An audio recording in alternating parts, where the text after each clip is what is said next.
Bike থাকার এই একটা মজা, আপনি যখন তখন যে কোনো জায়গায় ছুটে যেতে পারেন।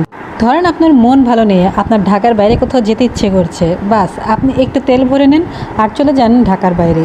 হয়ে গেল একদিনের একটা ট্যুর, আবার লং ড্রাইভও। মাঝে মাঝে কিন্তু আসলে মনটা চায় শহরের এই কোলাহল ছেড়ে দূরে কোথাও গিয়ে একটু কিছু সময় স্পেন্ড করি, যেখানে প্রকৃতি আছে, আত্মীয় স্বজন, আশেপাশের মানুষের কাছ থেকে কিছুক্ষণ দূরে গিয়ে একটু শান্তিতে থাকা আর কি। কথাটা শুনতে একটু কেমন কেমন লাগলেও এটাই কিন্তু সত্যি। মাঝে মাঝে দেখবেন যে আপনার নিজের পরিবারের মানুষই এতটা টক্সিক হয়ে ওঠে যে ইচ্ছে করে তাদেরকে ছেড়ে ছুড়ে অনেক দূরে কোথাও গিয়ে কিছুটা সময় পার করে আসি। আমার তো মনে হয় বর্তমান সময়ে 99% মানুষেরই এরকমটা ইচ্ছে হয়। আর এটা শুধু হঠাৎ যে ইচ্ছে হয় তা কিন্তু না, আমার মনে হয় প্রত্যেকেরই কয়দিন পরপরই এরকমটা ইচ্ছে হয়। এই অফিস আদালতের চাপ, বাড়ির চাপ, আশেপাশে মানুষের চাপ, মানে এত কিছু লোড নিতে নিতে মানুষের মেন্টাল কন্ডিশন এমন হয়ে যায় যে মানুষের ইচ্ছে করে যে এইগুলো ছেড়ে দূরে কোথাও চলে যাই, যেখানে আসলে কেউ কোনো প্যারা দেওয়ার মানুষ থাকবে না।